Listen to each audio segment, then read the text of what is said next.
இதெல்லாம் வந்து ஒரு கேடுகட்ட ஆட்சி முறை. இதெல்லாம் ஒரு கொடுமையான ஆட்சி முறை. இது நீங்க 50,000 கூட கொடுங்க, அதை பத்தி எனக்கு கவலை கிடையாது. இலவசங்கள் வேண்டாம். ஏற்கனவே 10 லட்சம் கோடி கடன் ஆயிடுச்சு. 80,000 கோடிக்கு மேல வட்டி கட்டிட்டு இருக்கோம். இதுல 5,000 கொடு, எங்க இருந்து கொடுப்பீங்க? இன்னொரு 50,000 கோடி கடன் வாங்க. இந்த கடனை எவன் கட்டுறது? நிதிச்சுமையா இருக்குங்கிறாங்க. ஆனா ஏற்கனவே மாநில அரசு வந்து நிதிச்சுமையில இருக்கு, மத்திய அரசு பணம் தரது இல்லைங்கிறாங்க. இந்த திட்டத்திலயும் அதே மாதிரி. அதை பத்தி நம்ம கவலைப்பட வேண்டியது இல்லை. ஏன்னா இவங்க வந்து கட்சி அரசியல், தேர்தல் அரசியல் தான் செய்வாங்க. செய்தி அரசியல், விளம்பர அரசியல் தான் செய்வாங்க.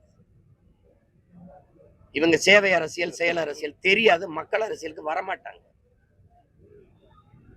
அதனால கடனை வாங்கி வாங்கி அந்த நேரத்துல அந்த தேவையை இப்ப காசை கொடுத்து தேர்தல் வரும்போது அந்த வாக்கை வாங்கிட்டு பதவிக்கு வந்துருவாங்க. மறுபடியும் அடுத்த தேர்தலை எப்படி செய்யறது? குடும்ப தலைவிக்கு 1000 கொடுத்தோம், சரி இன்னொரு 500 கொடுத்தா அந்த வாக்கை நம்மளை தக்க வச்சுக்கலாம்.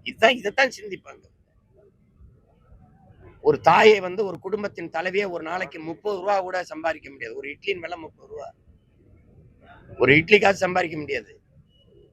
இந்த நாட்டை எவ்வளவு தூரத்துக்கு எடுத்துக்கிட்டு போவீங்க? நீ 180 லட்சம் 86 லட்சம் கோடி கடன் வந்துட்டு இந்தியாவுக்கு. இவன் 10 லட்சம் கோடி கடன் வந்துட்டு ஒரு மாநிலத்துக்கு. எங்க போய் இப்ப நிறுத்துவீங்க கடைசியா? நீ கடன் வாங்கி கையெழுத்து போடுறதுனால அவன் வந்து இந்த மீத்தேன் எடுக்கிறேன், ஈத்தேன் எடுக்கிறேன், உன் மலையை வெட்டுறேன், மணலை வெட்டுறேன், நிலக்கரி எடுக்கிறேன், நீ தடுக்க முடியும். பள்ளிக்கூடம் நீங்க கட்டினீல. நாட்டினுடைய செல்வத்திலே ஆக சிறந்த செல்வ அறிவு செல்வம். ஒரு நாட்டின் எதிர்காலம் வகுப்பறையில் தீர்மானிக்கப்படுது. இதுதான் உலக பெரிய தத்துவம். அது எல்லாருக்கும் தெரியும். அறிவு கருவறை அங்கதான் இருக்கு. அந்த பள்ளிக்கூடத்துல படிக்க போன புள்ள இடிஞ்சு விழுந்து சாகுது. நீ இப்பதான் கட்டி திறந்துருக்க. இது என்ன சொல்ல வர? அரசு பள்ளிக்கூடத்துக்கு வராத புள்ள செத்து போயிரும், தனியார் பள்ளிக்கூடத்துக்கு போகணும்னு தானே அதன் அர்த்தம். அதான் அர்த்தம். படிக்கிற புள்ள உட்கார்ந்து படிக்கிற பள்ளிக்கூடத்தை இந்த லட்சணத்துல கட்டிட்டு நீ எதுக்கு பறக்கிறதுக்கு 5000 கோடி 2000 கோடி 3000 கோடி 500 ஏக்கர் 1000 ஏக்கர் எடுத்து இப்ப திருச்சியில இந்த இருந்த விண்ணூர்தி நிலையத்துல நீங்க எல்லாம் இருக்கிறீங்க, நல்லா படிச்ச பிள்ளை. ஏதாவது பிரச்சனை இருந்ததா?